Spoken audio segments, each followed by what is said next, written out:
I was saying, I met her 3 years ago, right? Doing amazing, making over 60K a month with her Airbnb business. But at the time, I'm like, hey, why don't you teach people how to do this? But she didn't really have the time because she was just focused on making the money. But it's crazy because it all came back full circle, right? And she just now started working on the course, which is she's almost done with it. So it's crazy how it came back around, right? And we decided to just launch everything together when we spoke about 3 years ago and the seed was planted. It's crazy, right? It's all God's work. But yeah, I'm gonna let her take the floor and just kind of give her background, backstory, how she got started, to where she's out now, where she's at now, and how she could potentially help other individuals get to where she's at. Thank you. Hey y'all, how are y'all tonight? I hope y'all are doing good. So yeah, I have a an interesting story when it, comes to starting my Airbnb business. So yeah, we did talk about 3 years ago at an event, and at the time I was working so hard. I was getting like properties back to back to back to back. So I think that was in 2021. And so that was a really, really busy year for me. I got um six properties that year. So I got one every 2 months on average. And so yeah, it was a really busy year. But how I got there, it took a few years to get to that point, right? So I started the business really like I started in real estate investing in 2017 by house hacking. So I'm not sure y'all know what that is, but it's pretty much when you're living inside of your property that you purchase. Well, you don't even have to purchase it. It could be a property that you rent too, and then you're either renting out the bedrooms with tenants, two tenants, or you're renting out like units of the property to tenants. So that's how I started out because I was broke. I was a server. I was making like 30,000 a year. I mean, I wasn't making anything, and so that was how I thought, okay, I'm going to get started with the real estate investing my journey. But this is a way I can do that with having like no money. So I found a townhome that was like 85K. No, they were charging 75K. And we talked them down to 65K. So it was a 65K townhome. It was very cheap. It was like a 5 bedroom in Carrollton, Georgia. And they're not no longer that cheap, but it was cheap. It was like move-in ready. So that's exactly what I needed for the budget that I had in order to get approved for a loan, like a mortgage loan. So I got approved and yeah, I moved in and then I rent out those bedrooms. So I even turned the office in the townhome into a 6 bedroom. So I have five tenants living with me. So I was profiting like about 2,000 a month by living there because my mortgage was so low. And each tenant, like one tenant would pay my whole entire mortgage, right? Because I'm charging like $600 a room. At that time, that's cheap now, but I was charging that much per room, and my mortgage is like 500 some dollars, whoever, whatever. So I'm making, a lot of profit by just living at my home. And that's exactly what I need to do because I was in the financial struggle. So that is what helped me start my journey in like, real estate investing in general. But I discovered short-term rental in 2018. And I finally learned what it was. And so I decided to convert like one of the bedrooms to a short-term rental. Because I'm not sure if y'all know, you can also do like private rooms as a short-term rental. It doesn't have to be the entire home only. So I converted a private room, and y'all, I posted a listing on Airbnb, and that same day, I want to say a few hours later, somebody booked that room, and I'm like, oh my God, this is amazing. So that's when I got started in like short-term rentals and Airbnb and all that. So um I wanted to buy another home after that, but I could not afford it. Even with that $2,000 a month.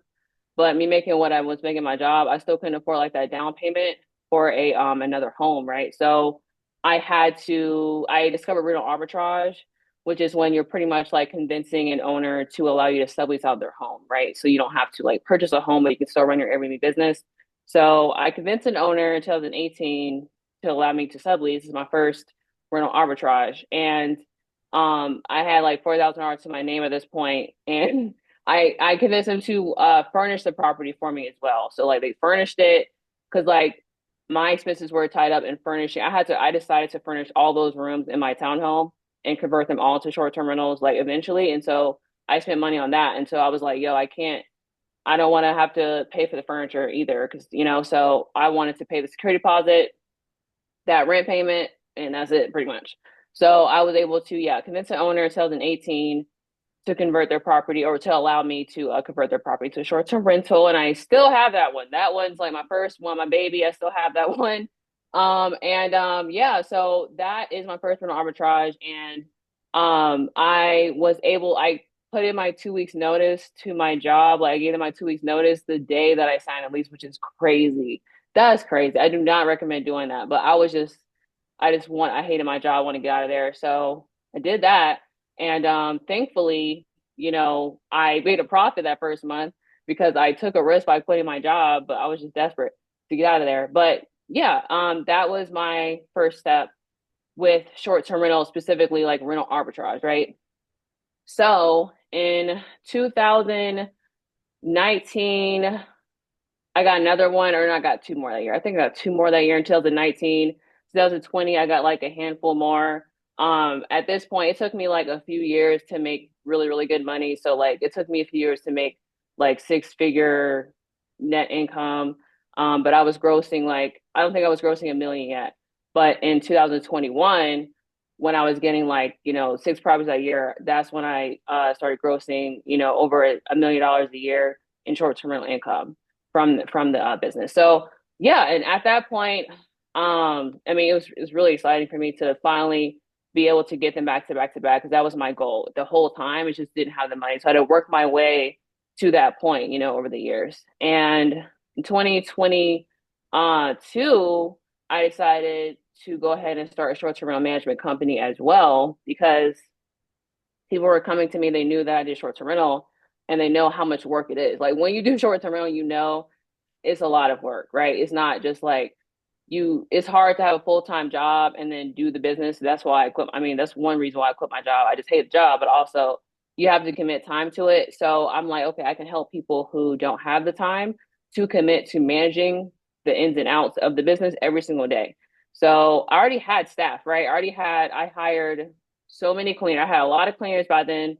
I had a lot of like co-host, I call them co-hosts, like people who are my property managers by then. I had them already. So why not?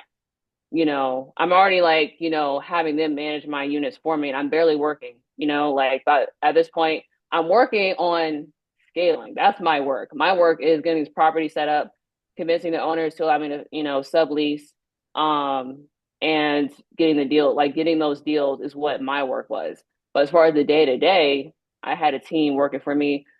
So I decided, look, why not just start a short-term rental management company, since I'm already, it's like they're managing it for me at this point. So that's what I did. 2022, I got a short-term rental management company called OptiLux.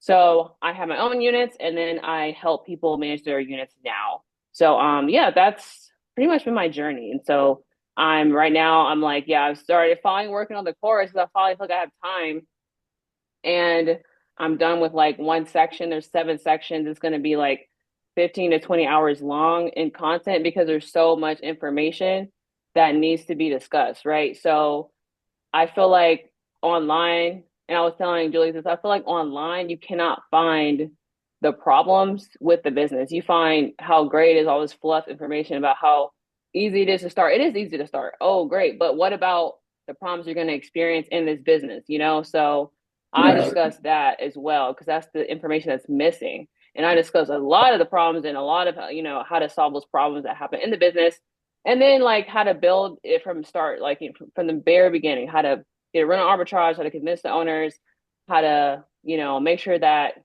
you answer their concerns in the right way, in order to convince them to allow you to sublease, or how to buy a property if you don't want to do rental arbitrage. And then the whole entire process, like the checklist of what you should buy for the property, what you expect to make from the profit, like the items you need to buy. Well, I think I already said that. Like everything. So the script that you should, tell the owners when you're proposing the offer to them for the very first time, you have a script. So I have that too, but I have and then how to scale. So like how to hire staff, like, how to get good cleaners, how to hire, everybody you need to build the business, how to like, list it, how to market it, like everything. I mean, 15 to 20 hours of content. So that's what I'm working on now. But like I got the first section done, but I got a long way to go to finish it. But yeah, it's gonna be ready in a few months. So look out for that, y'all. But yeah, I'm here to answer any questions about the business as well. So let me know what questions y'all have. But yeah, that kind of wraps up my journey in the business. Get away to you, Julie.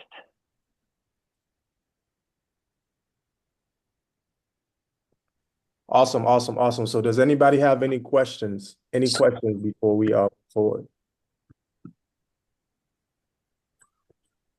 Well, I have a question. This is Destiny. My name is Destiny Ward. I was just interested Hey, in, hi, how are you? good. How are you? I'm great. Thank you so much for taking the time out and sharing your experience with Of Airbnb. course. I really Yeah. appreciate that. Because I'm really interested in getting some Airbnb, units myself. And so like what would you say is like the smartest way to go about it? Like when Well, you first first of starting all, out? do you want to do rental arbitrage or do you want to purchase? I don't know what's the best bet. That's all I was asking. Like, what is like, So So I do think the lowest investment you possibly can make would be the smartest thing to do. I feel like that's the key to any starting any business, really, like having the lowest upfront investment you can possibly make because you haven't made any money yet. So first, you don't want to like, put hundreds of thousands into something without making any money back yet. So I say go do rental arbitrage, don't buy it. And then I would find a home that's furnished, so if you like go on Zillow right now, there's going to be a lot of homes that are already furnished. Now, there's most of them aren't, but you will find like maybe 10% or maybe 5% of furnished homes already furnished. Like these are owners who either left their furniture, like they're moving, maybe they're moving out of their property and they don't want, they're like their old furniture, they want to leave it there, right? It could be that situation.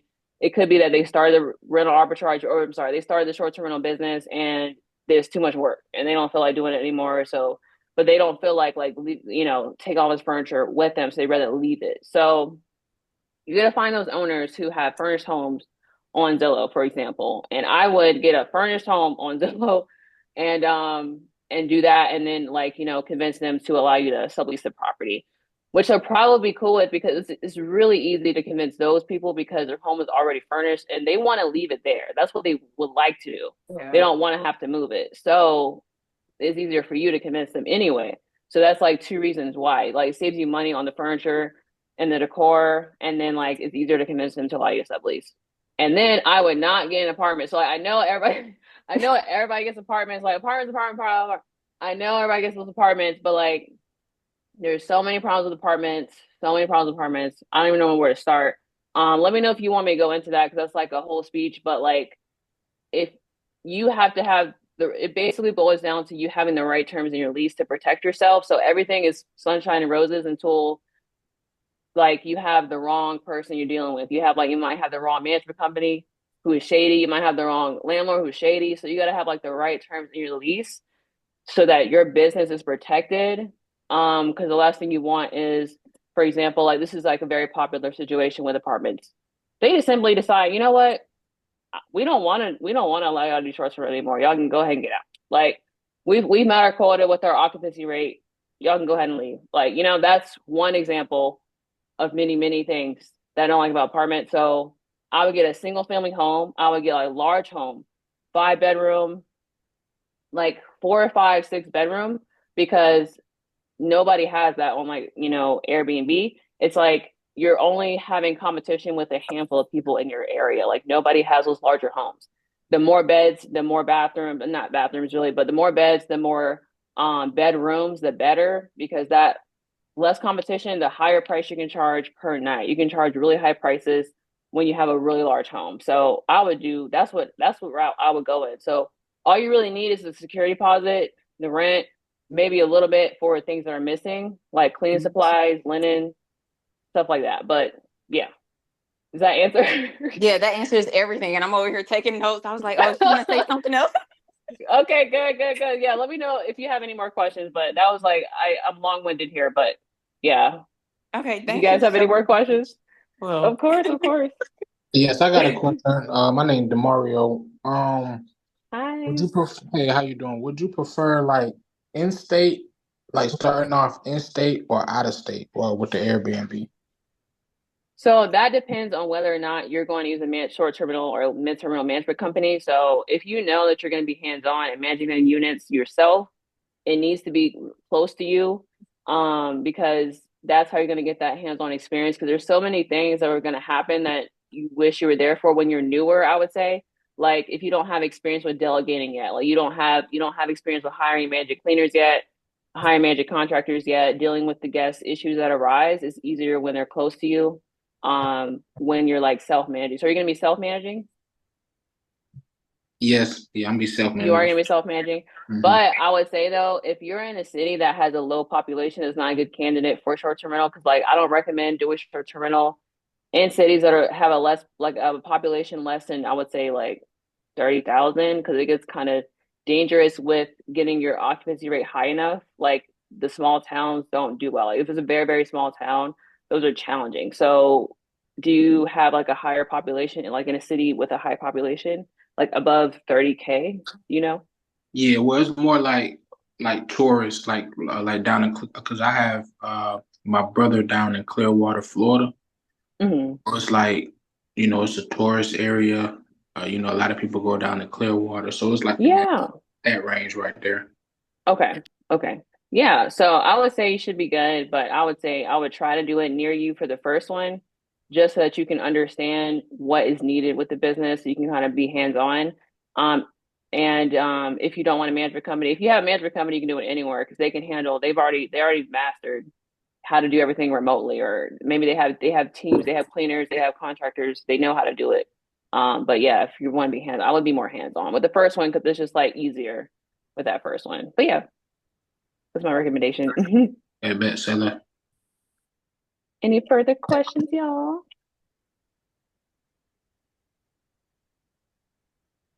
Oh, I got a question. My name Calvin Jenkins. Do you know anything Hi. about like housing homeless veterans and stuff?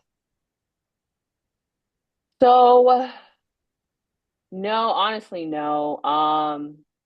Do have like clients with my management company who want to cater to homeless veterans, but I don't have any knowledge of how to like place them in the homes, honestly speaking. Like I don't have any experience with that. So I wouldn't know where to start with that, unfortunately. All right, thank you. Yeah, sorry I couldn't answer your question. Any further questions, y'all? And it seems like y'all are trying to do more rental arbitrage. That's what I'm getting from y'all, right? Because I feel like rental arbitrage is more popular. Like people want to start with rental arbitrage and not owning it, So which is why what I do recommend. you prefer like the apartments? Why don't I? Oh God, y'all have time Yeah. for this? So yeah. Yeah. So, okay, with apartments, the most important thing I mentioned is that, yeah, I have seen like this is with a lot of people I know and people who I don't know who have been kicked out of apartments. So, apartments will tell you everything you want to hear at first. So, they'll say, hey, look, we allow you to sublease out. You can have a corporate lease and, blah, blah.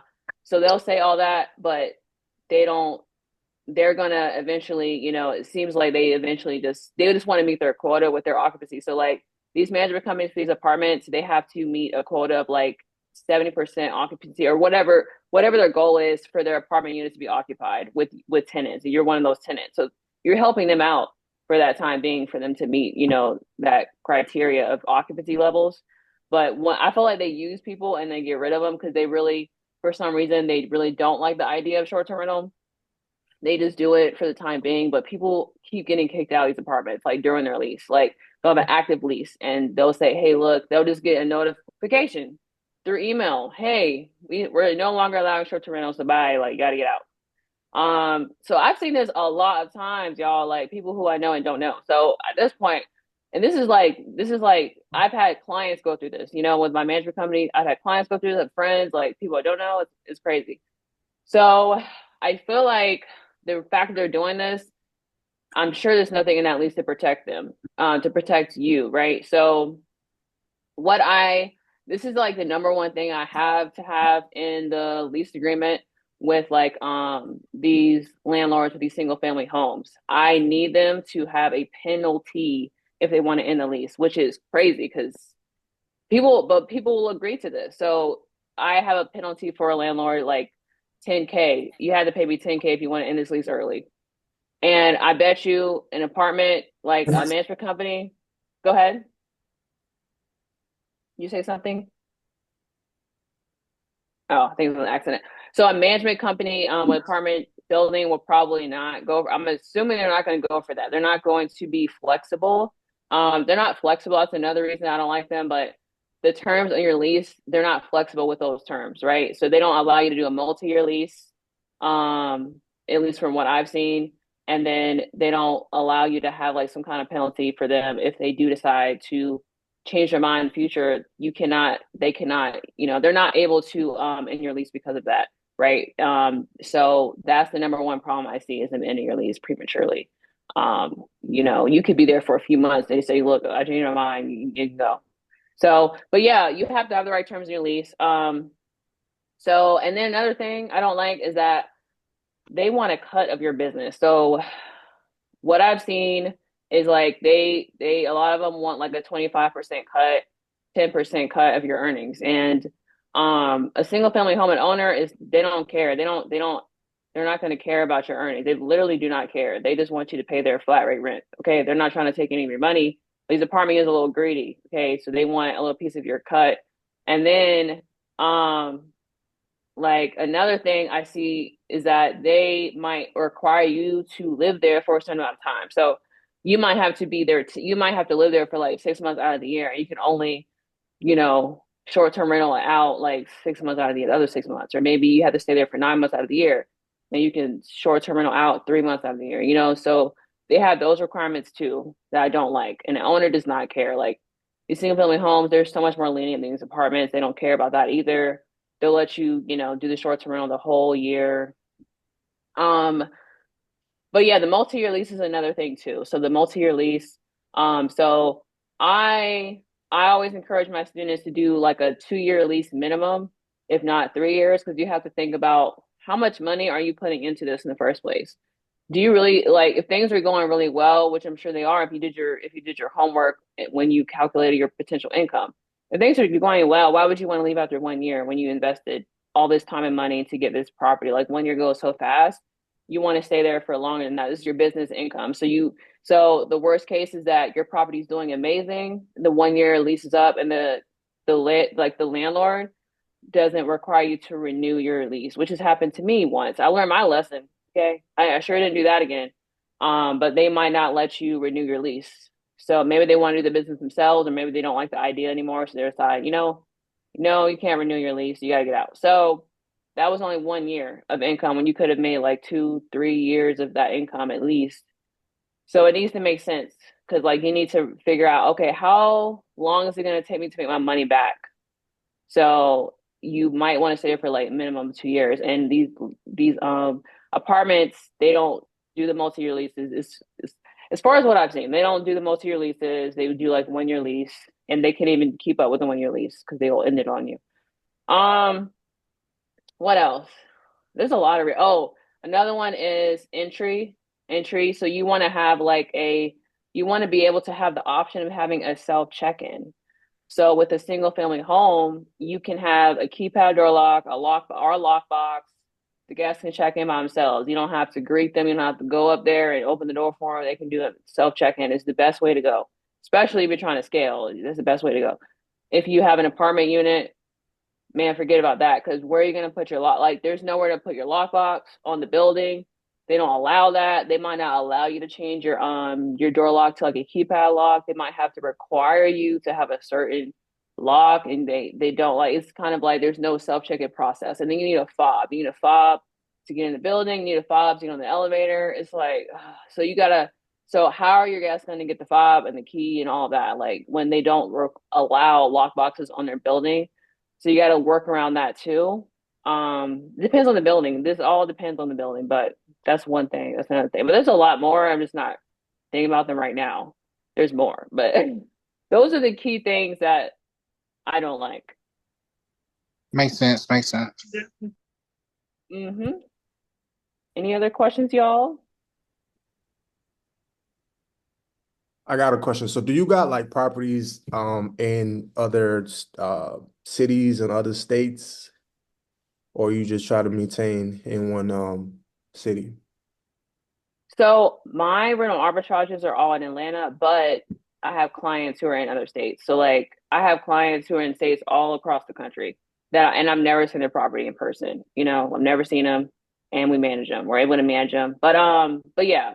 So I don't have any myself, but my clients, I have clients who do have them in other states.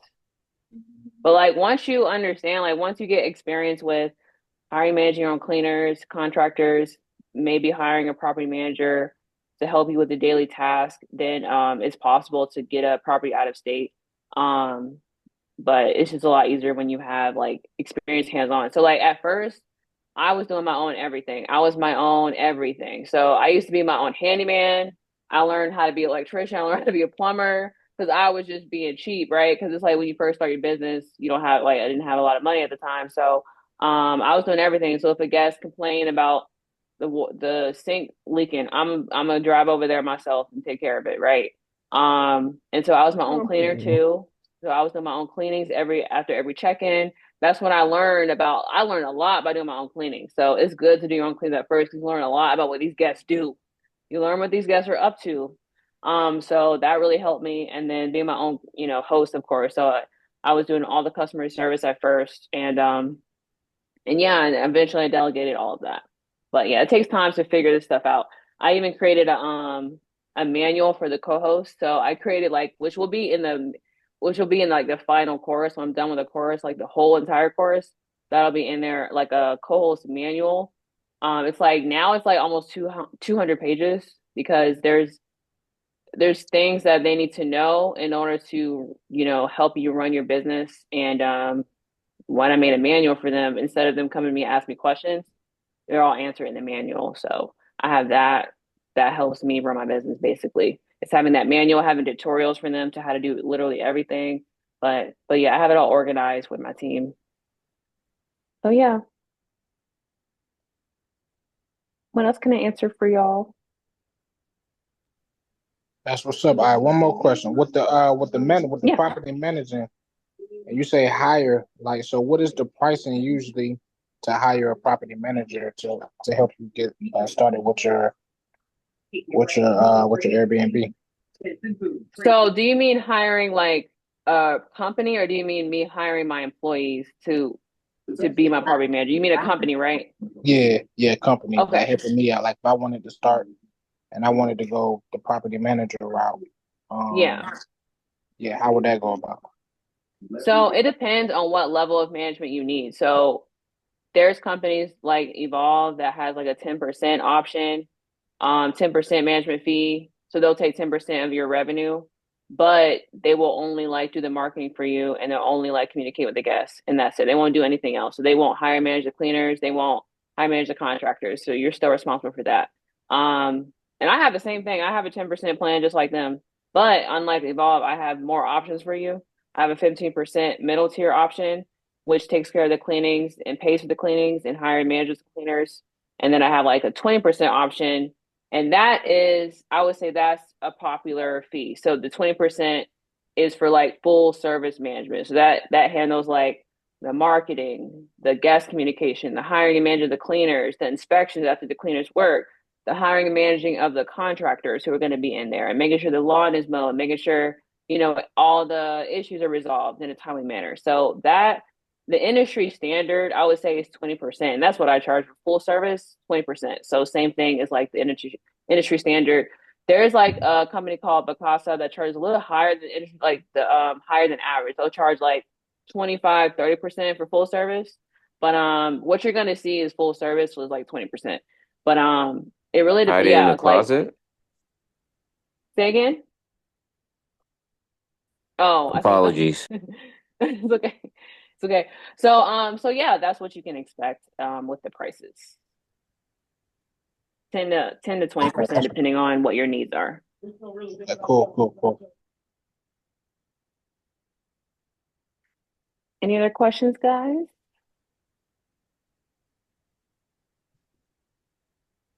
You answered so much. Like, Yeah, you did. You explained a lot, but I'm a talker. no, you explained a lot though. But Yay. I'm I glad I had could help. two for real. I had two questions. Okay. I did Airbnb during like COVID and whatnot. So how did you manage with like reviews and whatnot? Because that perception is everything, as well as going back to what you were talking about earlier. When were you comfortable scaling from your first property? Like, Okay. Wait, can you rephrase that first question? Is that two questions? So the first one was yeah, like, how do can you you deal explain with that first one? how do you stay on top of like reviews and whatnot? Because Okay. perception is everything, you know. Yeah. Okay. So I'm gonna be honest with y'all, man. I used to be a super host.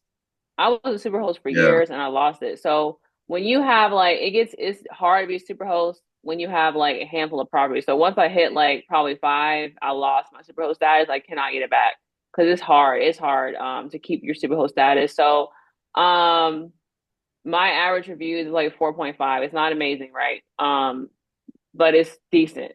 So I'm gonna be honest, the reviews are tough. It's tough. It's tough to get to consistently get like 5 stars sometimes because the guests what you learn is in this industry that guests have extremely high expectations with the properties. And so I've learned what their expectations are and I try to make them happy. You're not gonna make everybody happy at the end of the day.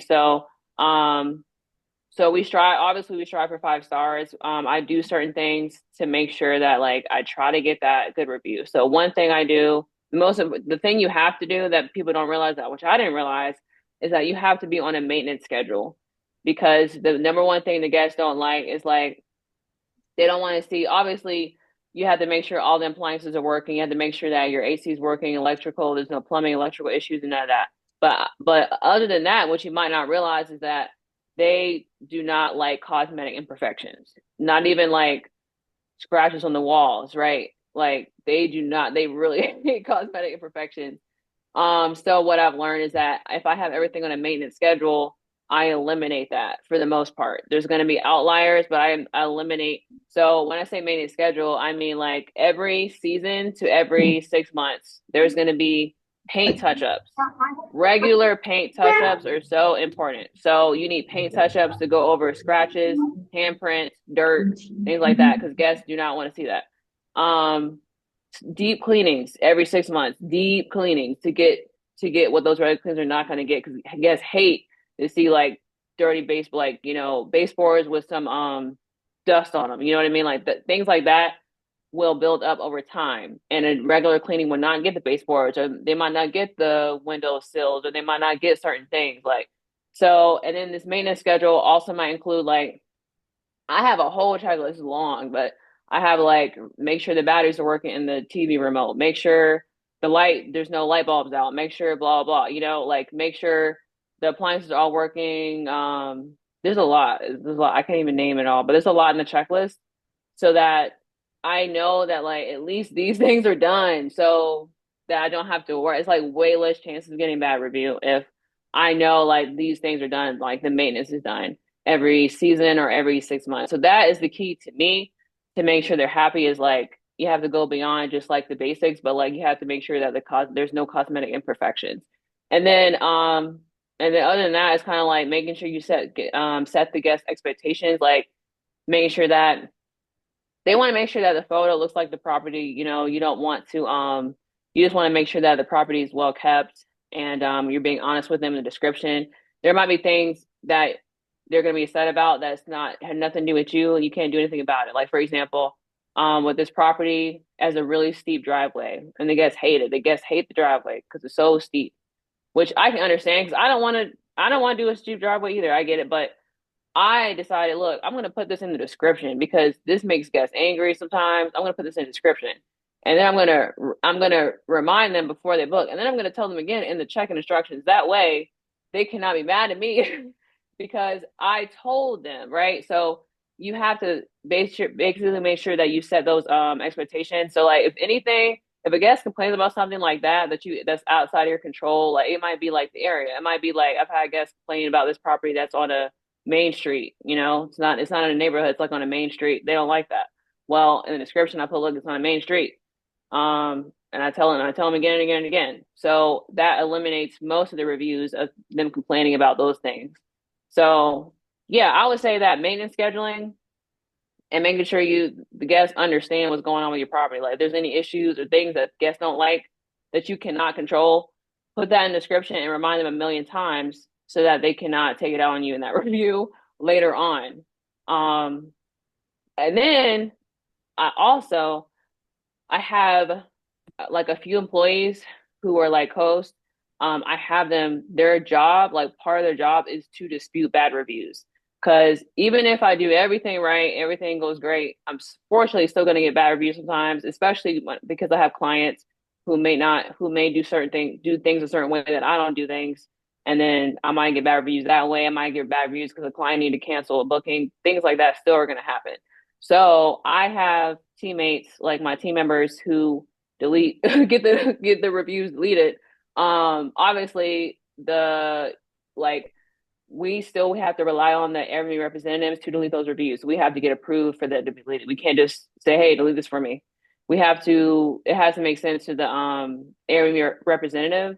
So you have to like basically act like a lawyer and say, hey, they said X, Y, and Z in this review. According to policy 4-A, this is not allowed. You cannot say X, Y, and Z in a review. So I basically came up with like a tutorial in my co-host manual for my employees so they understand how to dispute reviews so that you can get it deleted. So that's another way to keep up getting reviews is like getting the ones that are unfair. Like some of them are just unfair. Like they can't say the weather was bad and give me 2 stars for that, because that's out of my control. So it's like certain things you can get deleted. If it qualifies. But I hope that answers the question. Like, was that what you were looking for as far as the reviews? Yeah, definitely. I experienced that. Yeah. But Oh no. yeah, Yeah. no, yeah. Mine's was like four and up too, but yeah, you will have people that do stuff and they're just trying to get out of, the situation or whatnot. But also I had a question. How do you feel about somebody booking for like a few days, like a weekend, versus I experienced people who, like, I had a lady who was sending her son to like college and whatnot, and I got a lot of people messaging me like, "Oh, I want to book it for like 3 months for the whole summer." Da, da, da, da. Do you feel like you Mm. lose out on money doing that, like versus short term? I always prefer the longer term as long as the discount isn't too heavy. So like I don't really do a lot of like my discounts for long term. I'm not sure if you have a discount on yours. Do you have a discount? Because mine is only like 10%, like 5 to 10% for a longer term stay. So I'm assuming if you don't have a discount for longer term stays, or if it's like a really low discount, I always take the long term because that guarantees occupancy. That's what When that I does. So when go I ahead. did it, it was like Airbnb added the discount automatically. Yeah, yeah, Oh, they oh, you have your like settings. You something got something over like if it's like over a certain amount of days, it mm. automatically discounts, which is good on the on the renter's behalf, but like Mhm. yeah, so You got to tweak your settings because you can control that. So there's something either you listed it the way you listed it or what you did after, but it's probably the way you listed it. You have mm, to you can control your settings and you can eliminate that if you don't want that. So I would say it depends on like you have to calculate at that point. At that point, I would calculate what you think your occupancy levels will look like realistically with short-term rental bookings. So if you think you're going to be occupied 70% of the time, you have to calculate what your earnings will look like at 70% occupancy and then compare it to that long-term booking. And then I would see if that makes sense, based on that, because you have to consider occupancy when you're like calculating your income. So I would compare whichever one has more after you deduct short-term rental and your occupancy, and then go from there, if that makes sense. Does that make yeah, sense? yeah, it does. Okay. Appreciate Okay. Of course. But you asked another question, right? How did I know to, can you ask that again? So you said, how did I know I was comfortable? Yeah, what like okay, so like say you start off just renting apartment space, which you said you want to get away from. I know But y'all gonna do it anyway, but go it's ahead. a good start. It's a good. It's It's a like a. good It's a. start, but it's also Yeah. not. But go ahead. Yeah. Yeah. Yeah. I trust me. I experienced a little. Oh no. No. Yeah. People started going to the rental office, trying to. Yeah, and the rental office was like, "What?" Like, oh, like no. And I got the email, and it was Gray Star Community. So, Gray Star. But yeah. I'm sorry. Dang, man. I'm Yeah, sorry. yeah, yeah. Ugh. So what you were saying earlier, where I said you said a lot, like it hit close to home. Yeah, Oh no, yeah, yeah, man. yeah. They I didn't know I started had a sending. victim in here. That's Yeah, crazy. A victim of it. they started sending the emails like, oh yeah, like this is against the the contract of the lease and this and that. Like Oh this is final, no. yeah, final warning. Blah blah blah blah blah. I was like, oh no, like Oh which no. But wait, did they allow short-term rental? They didn't allow it in the no. beginning? No, I wasn't aware of that though. So yeah, I wasn't aware of that. Yeah. So another thing you have to get, well, in the future, you have to get in writing. So whether it's Mhm. apartment or a single family home, it needs to be in writing on that lease. You approve me to do, and approve of me doing short-term rental. If I didn't say, I don't think I said that yet, but because that's like a given, but that is the most important. That's like the most important term that you need to make sure that's in your lease. So if you do apartment again, it needs to say in there, look, and allow me to do short-term rental for this entire lease agreement, like because they have to do, even if they verbally told you that yes, I agree to you doing that, all they have to do is lie and say I never said that, and then now they're kicking you out. So you need that in writing for sure next time. But Right. go ahead. Starting out though, like when did you feel like you were comfortable with you know, leveraging from, you were explaining the process of how you started out. When did you Yeah, start branching out and you felt comfortable and whatnot? yeah. So I would say like for my first three, hmm, I would say for the first few properties, it took me like almost a year in between each one but I would say the thing that really stopped me though was not my mindset, it was money. That's what stopped me. It was money. That's what stopped me. Now, when I got my first property, I was not sure. I was not immediately ready to like get 30. You know what I mean? Because I wasn't like ready for that mentally yet. But I would say like probably by my third one, I was ready to go, but I still couldn't go. I couldn't go at the rate that I wanted to because I didn't have enough money yet when I got my third one. Because I still wasn't like I was making decent. I was probably like making decent money, but still not enough to where like I had the money to really, fulfill my dreams and my goals. So yeah, I would say like the third one is when I was like, okay, I'm ready to really go, but I still couldn't because I had the money. So I got them as often as I could. Um, as my budget could allow me to. But I did with my first three, with my first three rental arbitrages, they all furnished them for me because I didn't like that was the easiest way for me to do it. So I kept getting furnished. I want to say my first three, my first four rental arbitrages, they furnished them, and one guy even decided he didn't have any furniture in his property, and I convinced him to buy the furniture for me. No, I convinced two people to buy furniture for me who had empty homes. This is back in 2020. So I convinced them to buy the furniture. I gave them the links to buy. I said, look, you can buy them. Here's all my links. I picked out the furniture. They ordered it on their own. They sent it to the address. In the lease agreement, it says they own this furniture and they bought it, so it's theirs to keep. After I leave, whenever that is, this is your furniture. You get to keep it. But that's how I was able to scale to get to like my fifth rental arbitrage. So that's the easiest way to scale is like having them furnish. But yeah, by my third one, I was ready to scale. I still I still have to make sure I had the secure deposit and the rent though. So it's like I had to do that too. But I was living off this money. I quit my job. So it was hard. It's harder when you're living off of the money and you quit your job after the second one.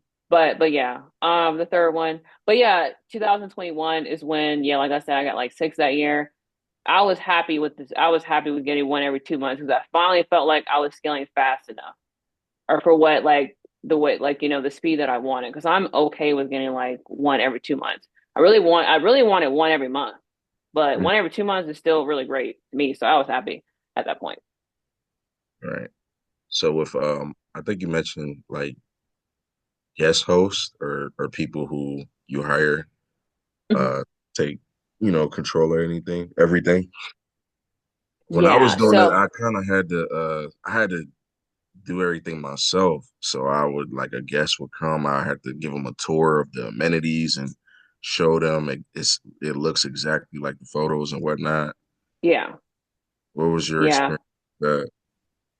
So I honestly I never did that because when I started the short term rental, like when I started, like when I converted with my very first property, I converted one of the rooms to a short term rental. I had them do a self check in because it took me being a landlord, like a real landlord. Because when I got my first property, I was only doing long term rentals at first for like the first however many months. I was doing long term rentals only because I didn't even know what short term rental was yet.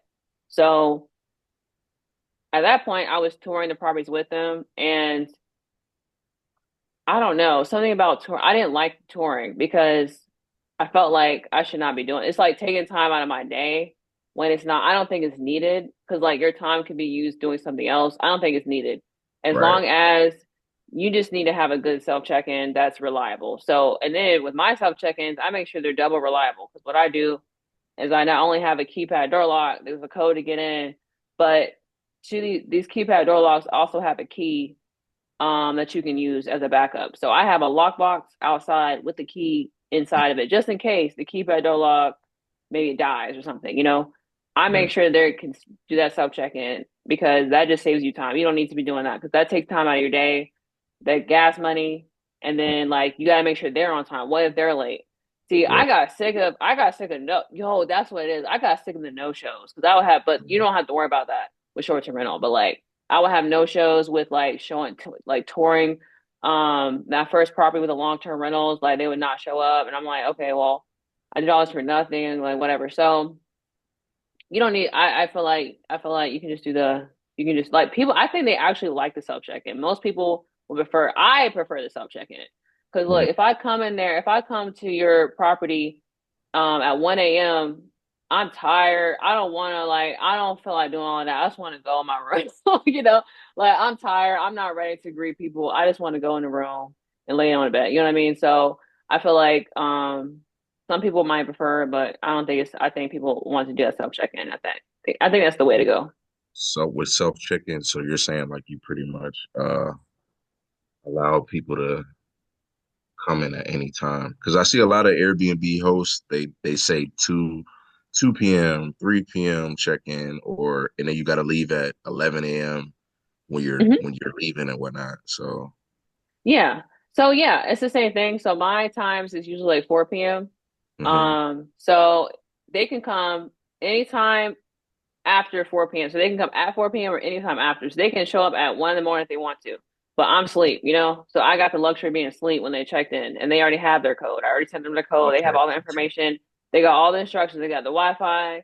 They got everything they need to know in the check. My checks instructions are very long because I just make sure they have everything they need to have so that they're not messaging my staff, at 2 in the morning when they just got there.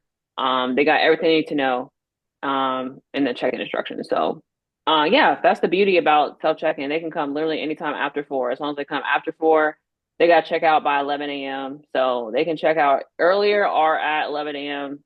as long as they're out, on time. But yeah, Gotcha. yeah, love self-check-in. Highly Appreciate it. recommended. Of course. Guys, you got any more questions? Yeah, I got another question, man. Yeah. Like when you're in the big city, how do you like pick the location to get the Airbnb that's gonna get the most traffic to generate the most revenue? Yeah. So first, first I try to get whatever city that's near you that has a higher population. So the higher the population, the easier it is to get a high occupancy rate. So the bigger city, the easier it is for occupancy. But as far as because occupancy is important too. But as far as the price you charge, I personally like to use airdna.com because it takes the guesswork out of it for me. I don't have to manually do anything.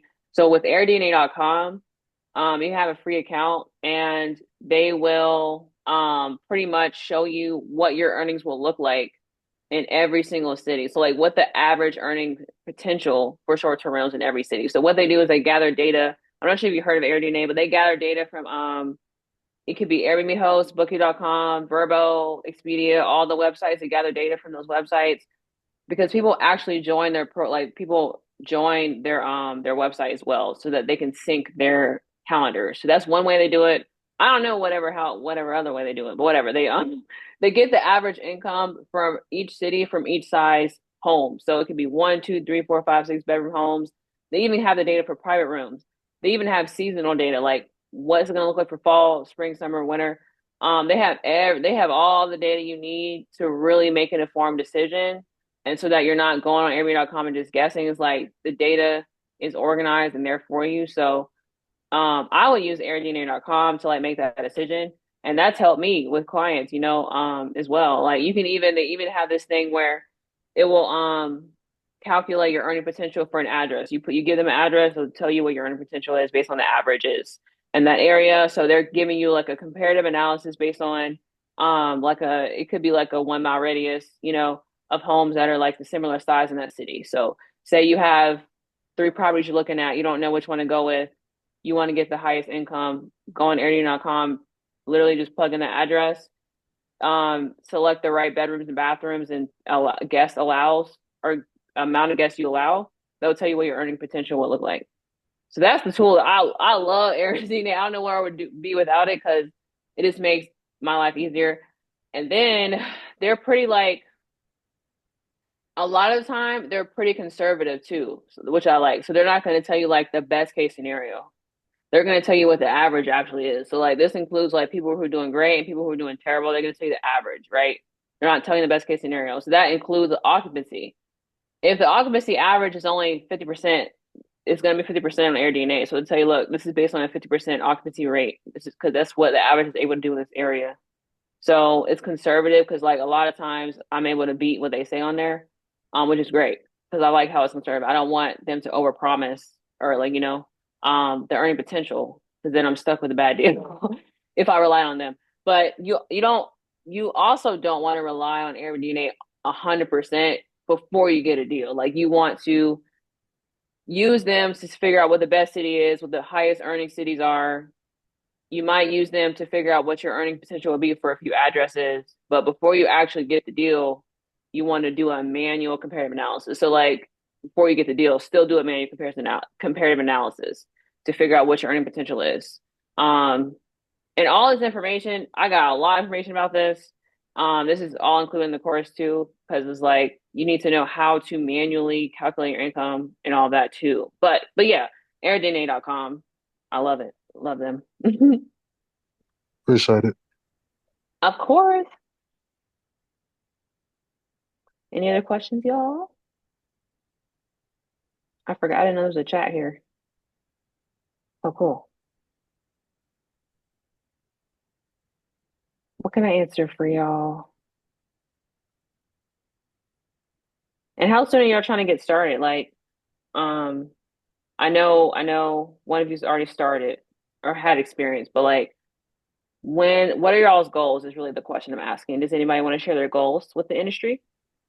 So Oh, you yep. just Shit, stick, you my just goals go ahead, bro. My bad. is to hit. Oh, go ahead.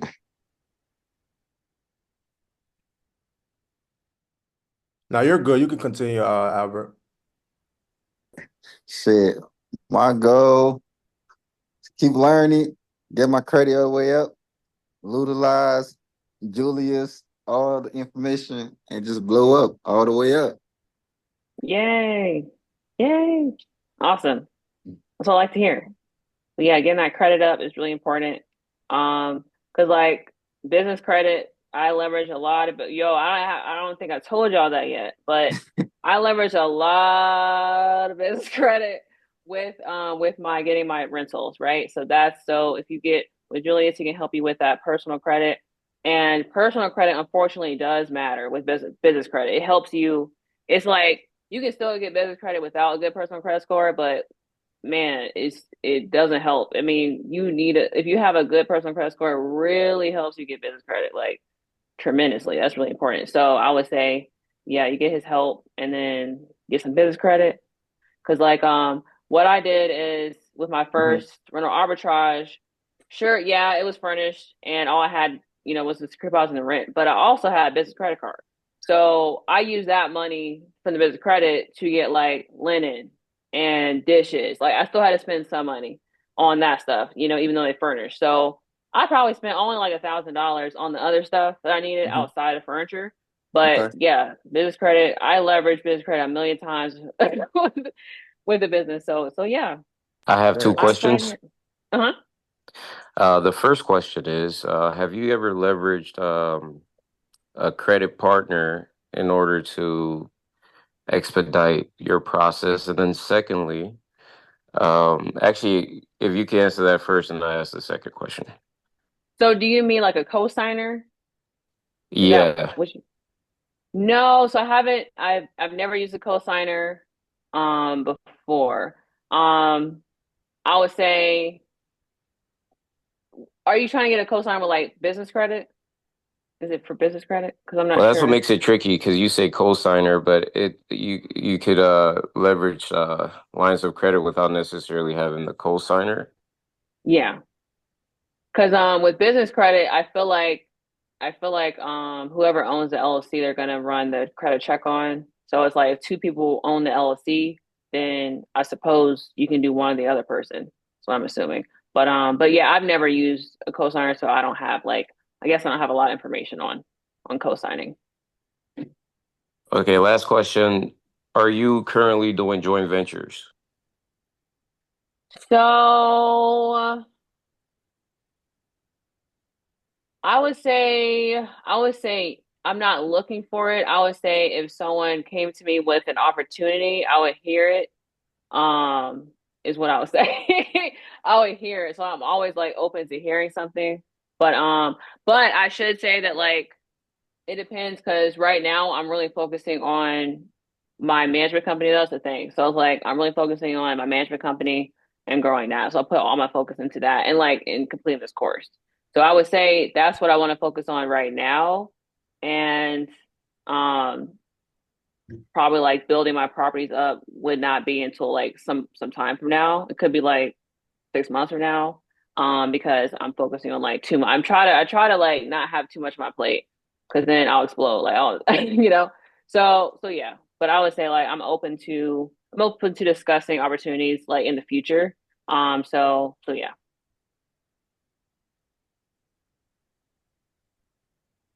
Anybody else have any more questions? Let's get all the questions out.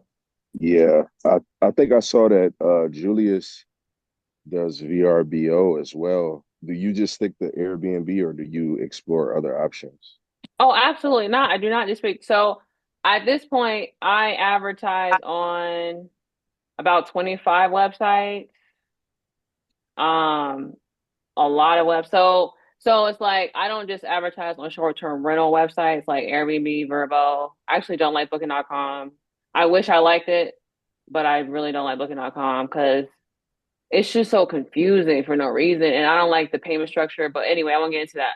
I okay. I love Google Vacation Rentals. I'm not sure if y'all know, but you can Google Vacation Rentals is not doing too bad. So I would, if y'all aren't using that already, I would.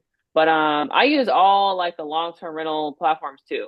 So I try. So what I like to do is I like to have an option for both short and midterm because midterm is good too. I just don't give them that much of a discount, but midterm is good too. So I'll have it on like um Zillow. I still have it on Zillow, apartments.com. I like Turbo Tenant because they will advertise to so many platforms automatically. So I recommend using Turbo Tenant because they will advertise on like all these platforms for me so that I don't have to list each listing individually. So and then they'll just condense it into one platform. So you just use their platform and all these listings they got for you will come to one platform. So you can just communicate on one. So I love Turbo Tenant. So yeah, Google Vacation Rentals, Turbo Tenant. That helps me advertise to like 20 places just from Turbo Tenant. And then like Airbnb, Verbo. I would say that's what I'm advertising on. But I also do have um like insurance companies that I'm partnered with. But man, it's hard for them to, man, I don't know what's going on with them. So I feel like I have to harass them to get a booking from them though. So I don't even know about that. I'm trying to get better with the insurance companies. But yeah, that's what I'm using. That's all what I'm using. Any more questions, guys?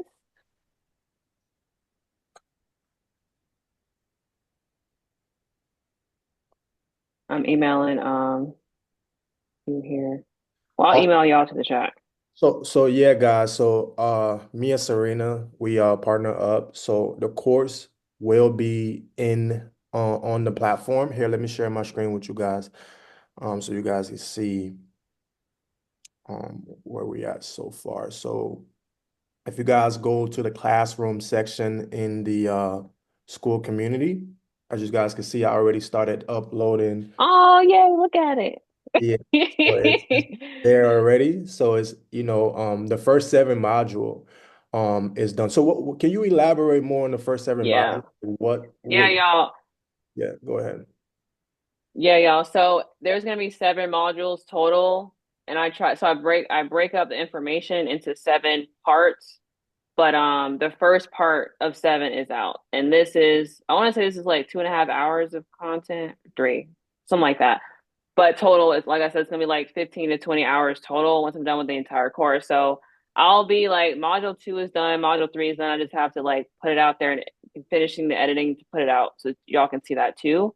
But yeah, the entire course um is seven modules, and yeah, it's gonna be everything you need to know. I'm not leaving anything out. I'm just being very thorough with the information so that y'all are not blindsided, because I feel like when I got in the business, I was blindsided with all these issues that no one talks about. So like I would search for issues. Like one issue I had to deal with, for example, was HOA and whether or not I should get an Airbnb with the HOA. Like that simple question, I could not find an answer for. And I looked so hard. There's like a million different questions that I had, but that was one of them that I could not find an answer for. I couldn't get my advice that I needed. And so I just started creating videos. I create content as well. So I'm creating like educational videos online about the business. So if y'all follow me, like my social media is always going to be my first and last name, Serena Orr. So if y'all follow me and y'all get free information on how to like start and grow your business, but I have like way more info on that course as well. So you know every single detail, including like contracts with like the landlords. I have my whole lease agreement on there. Like, man, anything y'all need to know, I answer. I'm telling you on this course. And then what I'm also doing, because it's not ready yet, I will, if you know you guys know that you want to commit to doing it, commit to buying it, I will create content. Like say there's something that's missing that y'all have a question about that I didn't think of for some reason it's left off. I will add that info in there. So if you have topics that are not covered, I'll add them in there, you know, probably for the first 6 months or so of it being out, just to make sure y'all have all the info y'all need so that nothing is left out, you know. So but yeah, y'all, I need to do it because I just couldn't find the answers I needed online. And then after this one, I'll be making another one about how to start a short-term rental management company as well. So it'll be like a whole different course, another one that's separate from this one. But yeah, y'all. Yeah, so you guys Y'all have take any questions about it? Oh, go ahead, Julie. Sorry. no, you good, you good. Do you guys have any questions about it before I move forward? So when Julius has kind of been telling us about how you need to list your, going and reaching out to a bank or like a credit union to get funding. Say we were doing that for Airbnb, what would you list your, to try to get funding? What would you list that under? Are you talking about your NAS code? Yeah. So I honestly don't have it memorized, but I will get back to y'all. If I can like probably shoot y'all a message on the right NAS code that you should have. I'm not even sure I'm saying NAS code right. Is that how it's pronounced? Yeah. Or do you say NAIS code? Okay. So Either I'm gonna shoot y'all that. I'm gonna shoot y'all that. Because yeah, you I want to say there's another one. like sometimes you can use the one that's for like it says lessers of residential properties is the description, but there's one that's more specific than that that's specifically geared towards short-term rental. So I'm gonna send y'all that so y'all have that so you have the right information. But yeah, like I also talk about setting up I'm not sure, Julius, do you talk about like how to like set up an LLC and EIN number and all that? Do you cover that already? Oh yeah. We go over that. Oh, good, good. So y'all know what y'all doing. So yeah, I'll just send you all that NAS code probably in the chat about the link to this video so that y'all can see that. So I'll do that after the video. Yeah, so for everybody who wasn't on the call when we went over that, you can just go to the Q&A Zoom meetings in the community and just it's right here. Don't file an LLC until you do this. We went over every single thing that you Oh, need, right? How to set everything up properly to make sure you are in the best possible position to be able to get funding, which we went over the NASCO and everything like that. yay. So yeah, guys. So the course is in the classroom section right now. Like she's still working on everything, but so far, what would you say the first 7 module, right? Let's say somebody want to get started with the course today and they want to, watch the first 7 module. What would you Mhm. say is in that module? Can they be able to list their first property from just watching the first 7 module? So honestly, no. So that module really focuses on how to get started and not like listing yet. So that's like down the line. But this one teaches you like hold on, let me I don't want to forget anything. So I Yeah, I want can. to see the description. Oh, thank you. Yeah. Cuz I only uploaded to 4 so far, but it's going okay. to 11, Okay. 11 modules. Okay. So, yeah, how to choose the best property. So it's like oh wow, it's all laid out here. Yeah. So so yeah, how to choose the best property. So like it's about location, it's about like your profit potential, it's about population, but it's also about the property itself. So like how many bedrooms is it and like what kind of amenities does it have and is it a B, C, D class neighborhood and things like that. How to choose the best property is kind of like it covers everything and you make sure that you're not gonna basically I'm trying to make sure that y'all don't get a property that guests are gonna hate because if you get the wrong like you can get a property in a good city but like the guests might hate your property because it looks a certain way it doesn't have certain things so it's not a certain size so I kind of cover all that to make sure that your guests are happy with your property selection because like if it's really cheap it might be so cheap that it's not good not a good investment for you because it might not have the things you need in there so yeah discuss that short-term rental regulations so um, man, short-term regulations, man. So how to basically figure out in your city like whether or not there are short-term regulations, y'all got to figure out that first. So like you got to know how to determine that in the first place. So like how do you even figure out if there are short-term restrictions? And then if there are short-term restrictions, what can you do? I'm trying to find the email so I can tell y'all each topic so I won't forget anything. If you do have short-term restrictions, what is a backup plan? Because like I have backup plans so that you can might be able to get around certain things. Let me see. I'm trying to find this dang email. Um, okay. Okay, so I have one on, let me see. Best property, short-term restrictions. Okay. Okay, should you or should you not get a property HOA is another topic I cover. So, man, I give you a million reasons of why you should or should not get a property HOA. I say how to calculate your earnings potential, so that you're not investing in the wrong property that's not profitable, which I've seen people do. Like some people lose money, unfortunately. It's a very bad situation that we don't want you to be in. So, how to make sure that you have a profitable property and run the numbers correctly. What is a profit like what profit can you expect to make? So what is like what goal that I think you should have for your profit in the first place per month? Let's see here. Oh, how to find and secure rental arbitrage step by step. So, like how to, where to find the properties at, which I already said Zillow is one website. How to, but what proposal you should say to the owner, how to convince them, how to answer all their concerns. They have the same, they give me the same like 12 or so questions. It's all the same questions over and over and over, and all the same concerns that they have. So I cover like how to answer their concerns, how to make them feel comfortable, what to say. Because if you say the wrong thing and you don't say it with confidence, they ain't gonna do business with you. Let's see here. What's another one? Okay, so yeah, how to convince the owner to sublease. Questions and concerns. Oh, landlord red flags. Ooh, because y'all don't know that there are certain things that landlords are going to do and say that, and you should just avoid them at all costs because so basically with this business, you're doing business with a landlord. It doesn't feel like that, but you really are doing business with the landlord, even though they're not taking your profit. So you got to make sure they're a good person, they're ethical, and the terms need to be added to your lease that reflect, um, you know, terms that pretty much protect you in this business as well. But like you have to make sure you're doing business with the right person because yeah, there's some crazy people out here. There's some unethical people out here. I've been through a lot of things. I've been through a million things. I'm gonna post it all on my social media, all the things I've been through with these landlords, but it's not all sunshine and rainbows, unfortunately. So I teach you like how to avoid the bad people, the bad landlords who are gonna try to screw you over later, so that you're doing business with ethical people who are gonna do right by you.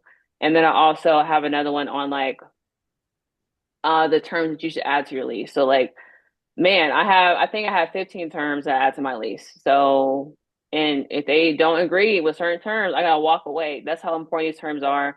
Because if they don't agree to them, then you can be screwed over at the end of the day. So, but yeah, that is pretty much wrapping up that first module there. So yeah, it pretty much teaches you how to get the property in the first place, how to get started with getting that first property, and then yeah, the other modules go over different things, but yeah.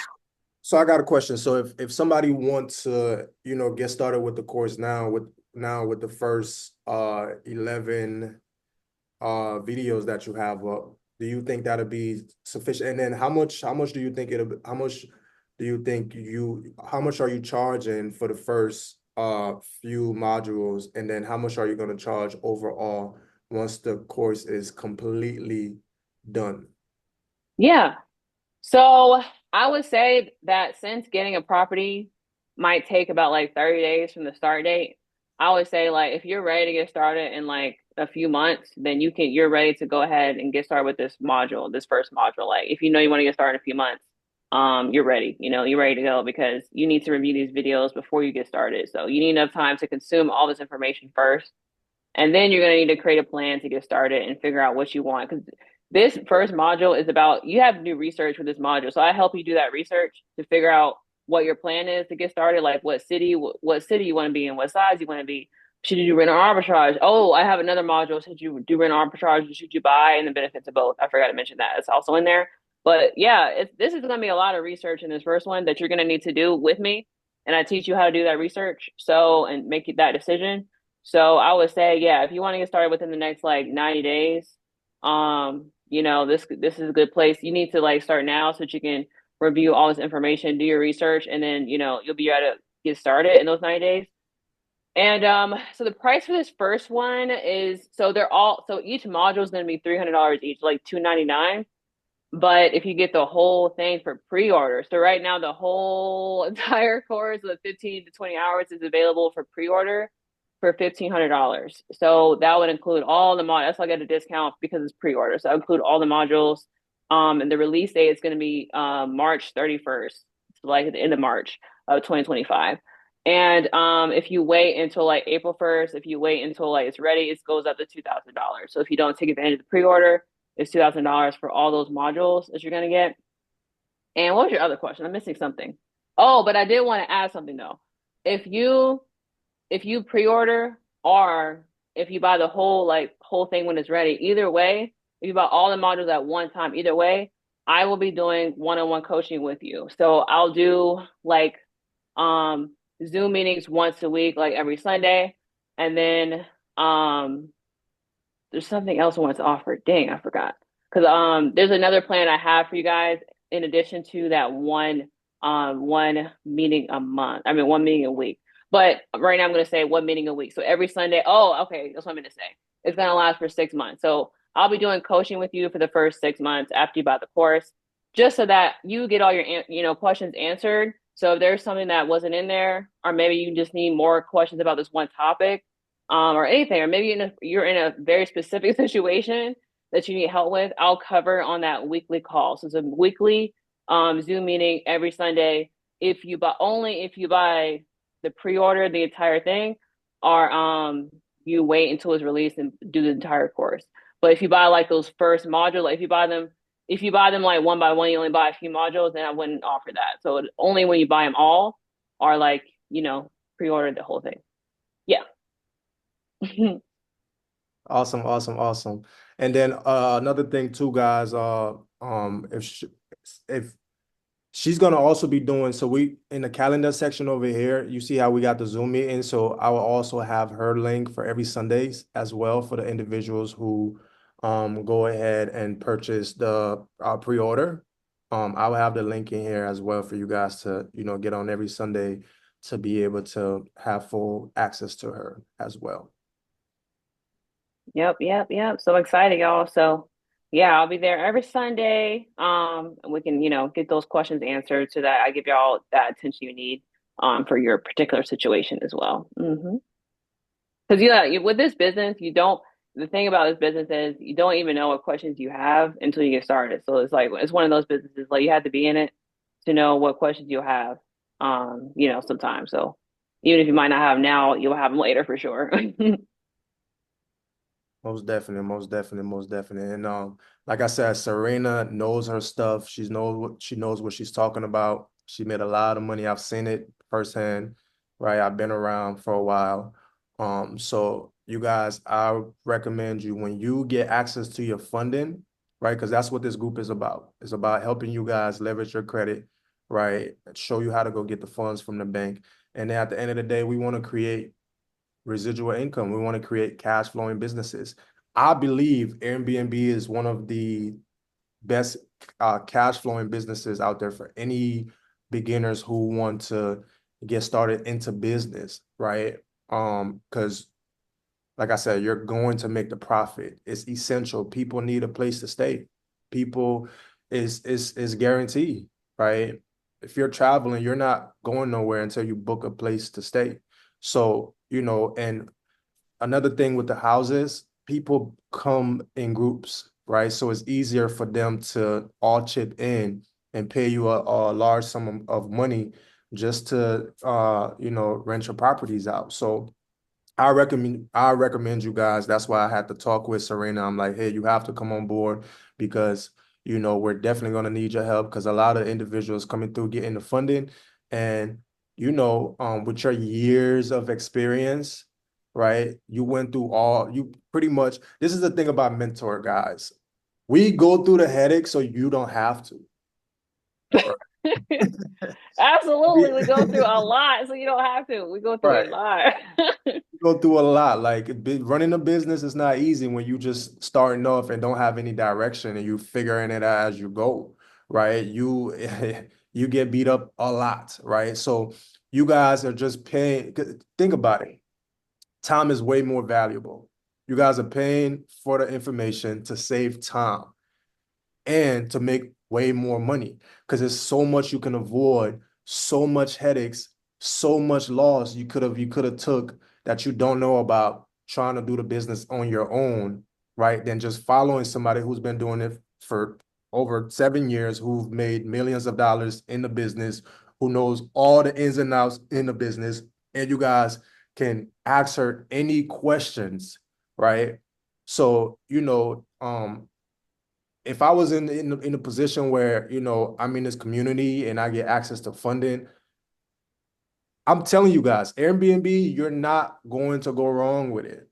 It's a business where it's a practical business. You can't go wrong.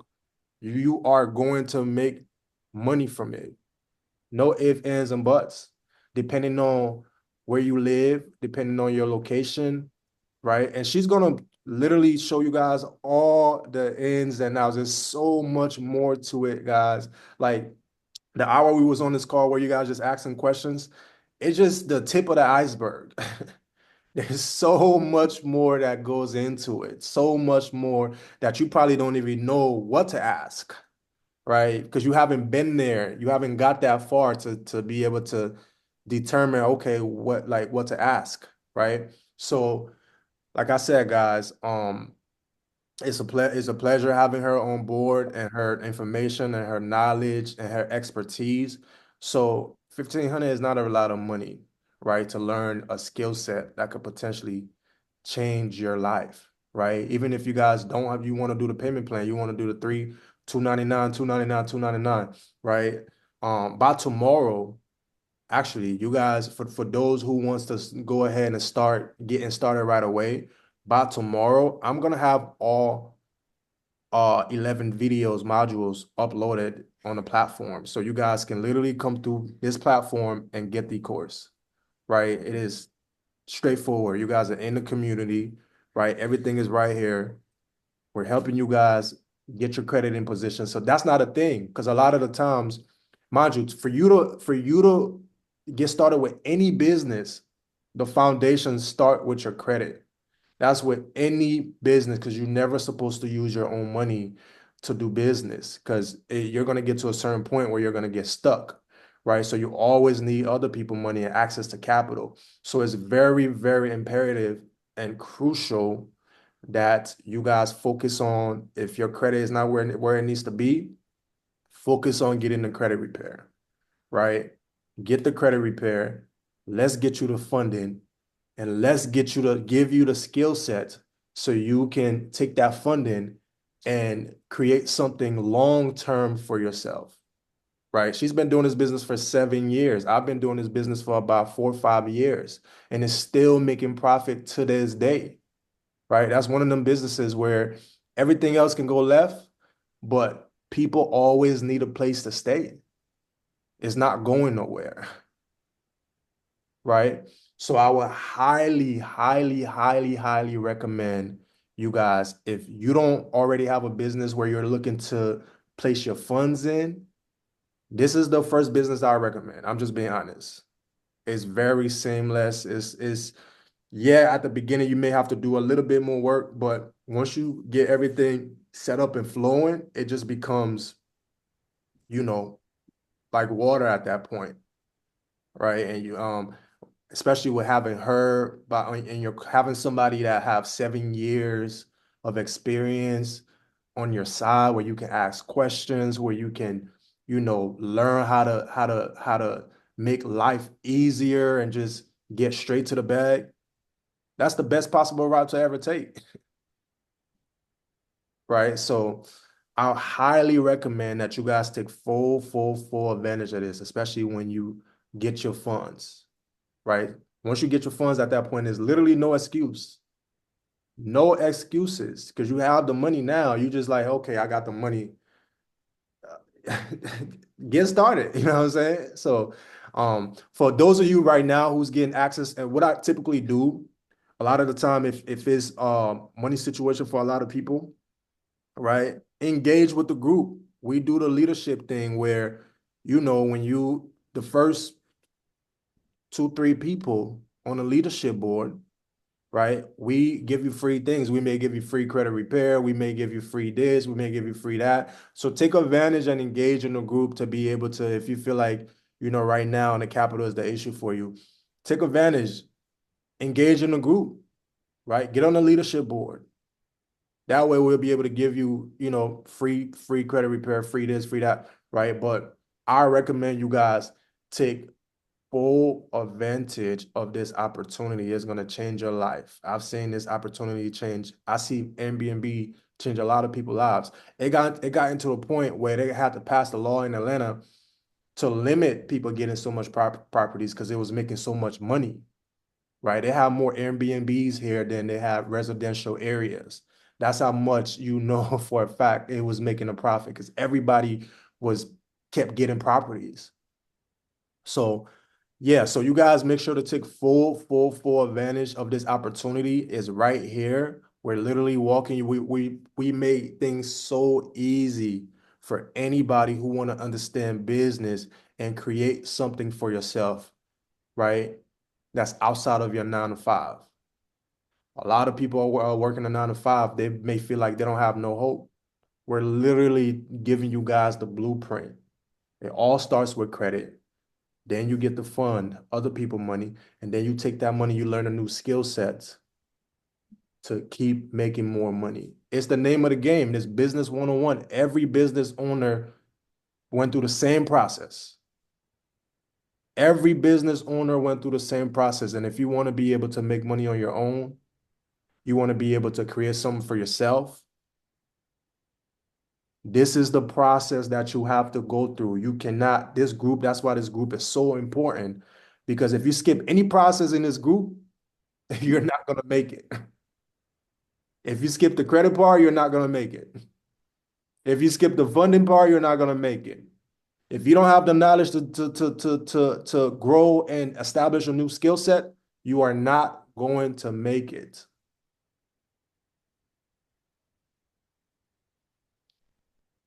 And I'm just being honest with you guys. See, I love helping people. That's why I'm doing all of this. I'm taking my time. I'm putting these things together. I don't have to be doing none of this, to be honest. I could be somewhere with my feet up. I go go to Dubai or something and go mind my business, right? But the thing is, I love to help people. I want to be a part of people's journeys. I'm literally giving you guys the sauce. So if you're in a financial position to take full control of this opportunity, I recommend you take full control, investing in businesses and investing into yourself to better yourself. You can't go wrong. You're not wasting money. Money comes and go all day, every day. We spend money on dumb shit. Excuse my language, but it's facts. We spend money all day, every day on dumb shit. Investing into yourself to further yourself is the best investment you will ever make in your life. Your future self right now will thank you. That's how you got to look at it. When you're doing things, when you're spending money on things, you gotta put yourself in that mind frame.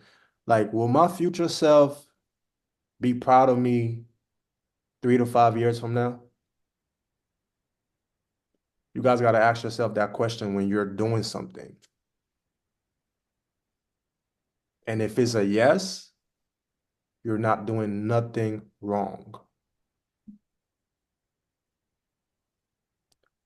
Awesome. Do you got anything you want to ask, Serena?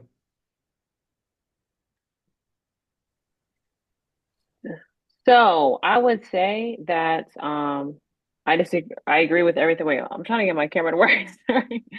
So I would say that I agree with everything you just said, for sure.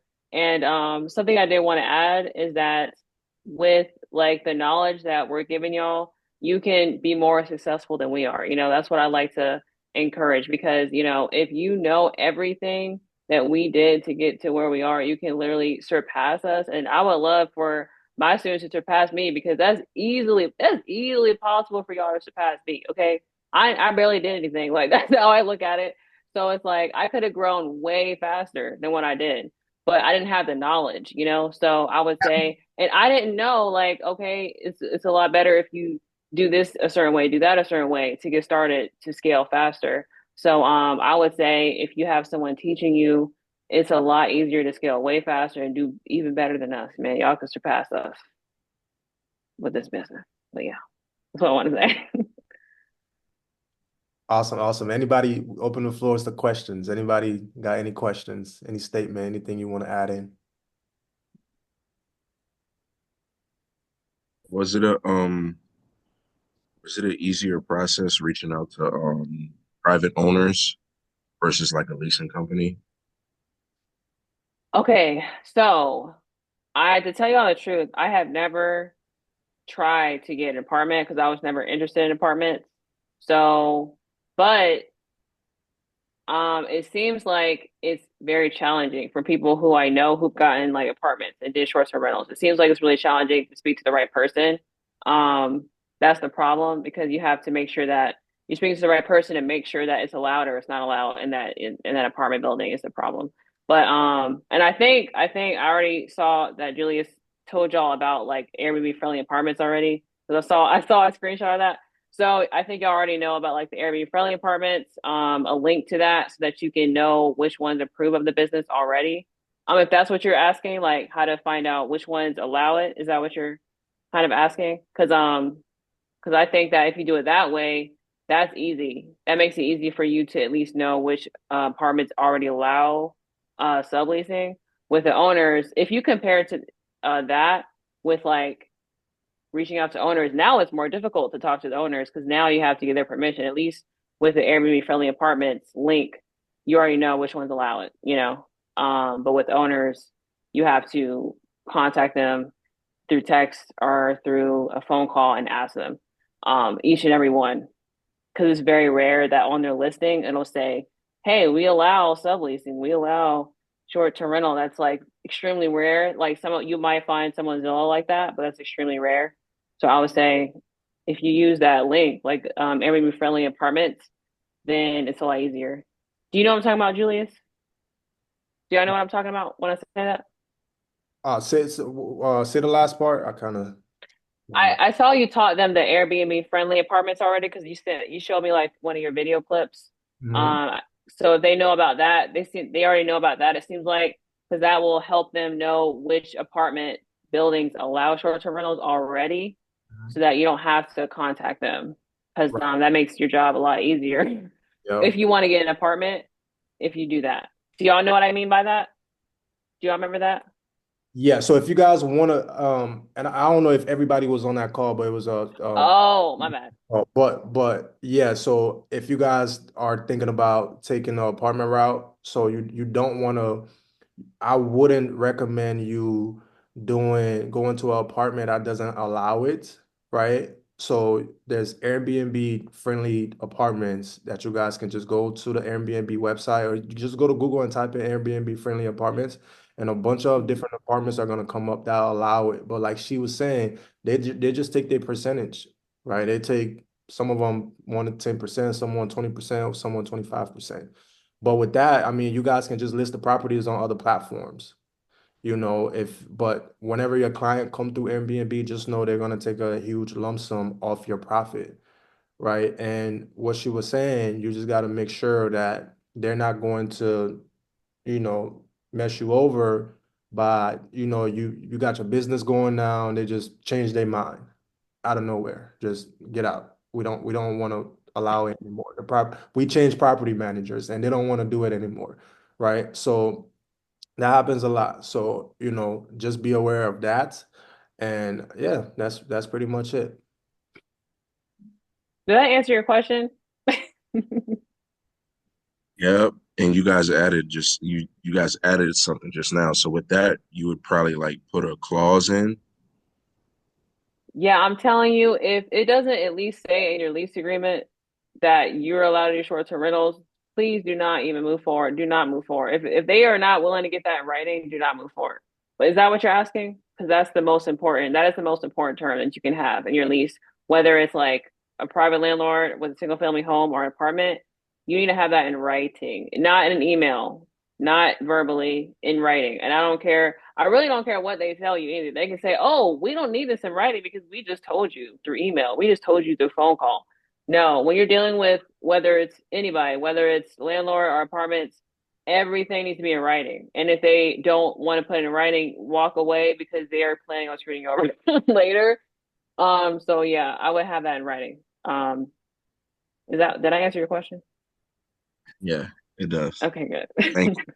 Appreciate it. hmm Of course. I got a question, man. How much of the Mhm. expenses is tax deductible? Like, cause you putting in the business, putting the apartments and the rental in your business name, right? So yeah, I would say that like sometimes they don't like it, but I would say if they don't want you to I would say you might want to walk away if they don't allow you to put your LLC as the lease. I mean, as the tenant. Like you might want to walk away sometimes, maybe not sometimes, but I personally I would just walk away if they don't allow me to put my LLC as the tenant. So the tenant is the LLC, and I would say everything that like with this business, a lot of expenses can be wrote off because like these are all business expenses. So you want to set it up the right way by like having a business checking account, having LLC, EIN number, business checking account, and running everything through your business checking account. And you don't want to commingle funds with your personal funds. But but yeah, as long as you need to operate under the LLC every time you do business, so that those expenses can be tax deductible. All If right, that thank answers your you. question. Yes, ma'am. Just let me know, y'all, if I just go on a tangent. I don't actually answer the question because I be talking a lot. So let me. You mentioned something about keeping your expenses separate. Makes me think about CPAs. Do you refer CPAs that are Oh specialized in this, or man, okay. So what I've learned is I don't like CPAs. That's what I learned. So like what I learned is that it took me a long time to learn this, but after I interviewed a million CPAs, a million of them, and after I hired a few CPAs, what I learned is that they do not care about reducing your taxable income, which is the entire point that I hired a CPA. Like I didn't hire them just to file my taxes. I know how to file. I can do my own taxes. I hired them to legally um reduce my taxable income as much as possible. That's why I hired them. So with that said, I do not have any recommendations. However, I do recommend something. Do not hire a CPA. Hire a tax strategist. This is what I have learned because trust me, I've been through this already. I've done interviews. I've asked them the right questions in their interviews. You got to ask the right questions. Like, hey, are you going to help me reduce my taxable income?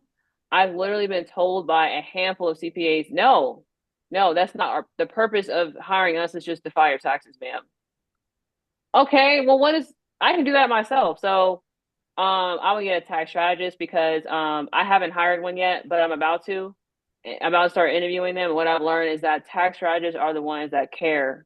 Their purpose is to reduce your taxable income, not a CPA, is so what I you have will learned. know how, so you decipher between the two through the questions, because that tax strategist would have to legally be a CPA, right?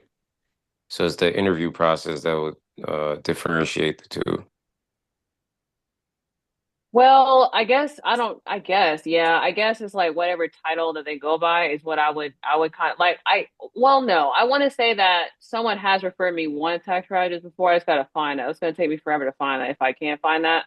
I have like been referred one person before, but like I guess I don't really know how you would like I guess the title, like whatever they call themselves, is my best guess as to like try to figure out what their role is, but I would say whoever you decide to like give a chance, I would definitely ask them questions. And there's a handful of questions that I asked them. I just can't remember what those are right now, but the most important ones is like, okay, like what is your strategies or what like okay, first of all, do you like are you going to help me reduce my taxable income? And if so, what strategies do you use to help me reduce my taxable income? I asked them like how their payment structure is and things like that. I don't remember all the questions because it's been like a long time. But yeah, like I would just make sure that you make sure that they are prioritizing reducing your taxable income, and you need to know how they're going to do it because like they can say they're going to do it, but you need to know okay, well, what are your plans? So now that you know I'm starting a short term rental business. How are you going to do that? How are you going to do that? Because I've had CPAs literally not even know. Like I've had CPAs like I ask them certain questions like um they tell like I'll ask them like okay I have to give them ideas to reduce my taxable income. I had to give them ideas. Like this one lady I hired, I had to give her ideas. I'm like, why are y'all saying I have to pay $1 million in taxes? Shouldn't I shouldn't have y'all deducted my furniture from like depreciate? Doesn't my furniture depreciate each year? And that's a write-off. Or doesn't this happen? Oh, oh no, you can't do that. And then I'll look it up and Google tells me, oh, they were able to depreciate my furniture. Things like that. Like they won't you have to make sure they're aware of like how they're going to reduce your taxable income because they might not even know. So yeah, Okay. like you want Seems to like you you're want to dealing with a bunch of incompetent CPAs. yeah, you want to make sure. Oh, and that's another thing. You want to make sure that they have experience in your field. So if you're like, okay, I'm gonna do short-term rentals, do you have experience with helping short-term rental business owners reduce their taxable income? If that's not a yes, goodbye, because they don't know, they might not know what they're doing. So I am so like the process was very frustrating for me. So that's a good question you're asking because the process And I I gave thought up. about I had this to find my question own too taxes. because I recall Julius has an amazing CPA that he's introducing to the group. So I look forward to Oh. that conversation then.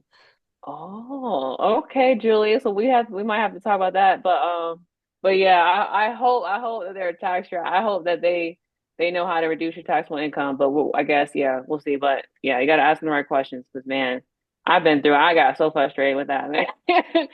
So yeah, good question, good question. But I have to see if I can even find the person who. I got to find the person who referred me, and then I got to find. Yeah, I got to see if I can find the person I was referred to a long time ago. Maybe if I find that, I'll let y'all know in this chat. I'll let y'all know in the main chat if I end up if I find that. But yeah, yeah, it's hard. Thank you. Of course, of course. Any other questions, y'all? I added you on IG too, Hugh Seth 7, just so you're aware. Oh, yay! Okay, anybody else follow me? I'll follow y'all back. Um, Yeah, economic 713. yay. Okay, I'm gonna look and follow y'all. Yay. But yeah, I post like every day. Well, sometimes every day. So y'all are gonna get a lot of content coming your way. So like I'm about to talk about business. I'm about to be talking about business credit I got approved for and like what I did to get approved for and that's I'm posting all that now. So y'all know like look the companies I actually use to fund my short-term rentals. So I'm about to be posting all that now. And then soon I'll be posting about the issues that I've had with past landlords. So you'll be expecting that soon too. So like what I've went through with landlords in the past and how I was able to avoid like, bad landlords moving forward. So y'all hear all about that soon. Any further questions, y'all?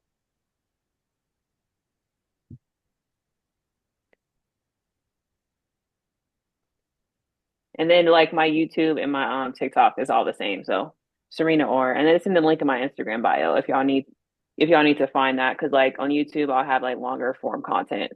Don't even follow me on TikTok. What's the point? Because it's getting banned. I'm not sure if y'all heard that, but yeah, my YouTube, it'll have like longer content, so more information as well.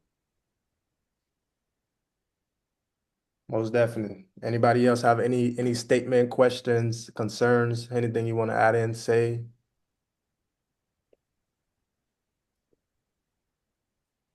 This was an amazing call. Thank you, Serena, taking the time, sharing your knowledge and experience with us. Yeah, Of thank you so course. much. All the Thank you, Of information. Serena. course. Yeah, of course. I'm happy to Thank you, help. So I'm Madora. so glad that I was able to help and, answer some of y'all's questions and maybe just add a little bit of clarity to the business. So yeah, I'm happy to help y'all. Most definitely, no, most definitely. So everybody that's thinking about moving forward with the short-term rental business, like I said, by tomorrow, I'm gonna have all 11 modules up. Um, it's right here in the classroom section, right? You guys can just, everything is gonna be right there, straightforward. Um, yeah, so right when she gets done with the rest of the course, we're gonna have it in the classroom section as well. So just keep that in mind, right? What she said, you guys want to start taking advantage now, especially if you know you're in the process of getting funding or you're in the process of credit repair, and this is what you want to do. You could take advantage of it now. If you have the extra funds laying around, you want to invest into yourself, $300 to start watching the video, studying, you know, putting things in motion, thinking about a business plan, because that's what in everything you do in life. You got to think about it, right? As a man thinketh, so is he. You have to start thinking about your plan now so you can execute it, so you can have a very, very clear mind moving forward. So For those of you who are in the financial position, I recommend you guys take full advantage of this opportunity. Because this group is gonna keep growing. It's gonna keep growing. We're gonna keep getting better, keep changing our lives. So let's do it. Let's make it happen. Awesome, awesome, awesome. Yay. Anybody got anything they want to add in before we call it a night? And I know we typically try to last like an hour, but this call was so good. We, 2 hours flew by, 2 hours. right? It did fly by. It did fly. I'm like 2 hours. Like I realized that too. I'm like, wait, no way. This is 2 hours. That's Right. We're crazy. that's how you know the call was great when you're 2 hours in. Yeah. Like, oh, damn. You look, Uh-huh. it's like, what the heck? Where did time go? Yep. So it was an amazing call, amazing call. And as we get more people in, hopefully we can get you back, on these calls, Yeah. you know, and give more insights or whatnot Yeah. as the group get bigger. Mind you, we only been a month and we're already over 200 people. So within the next 3 months or 6 months, imagine where we could be at, right? So for everybody that's in the group right now, take full advantage, start getting your results before some other people come in the group. You've been in the group a month, somebody just jump in the group and surpass you, right?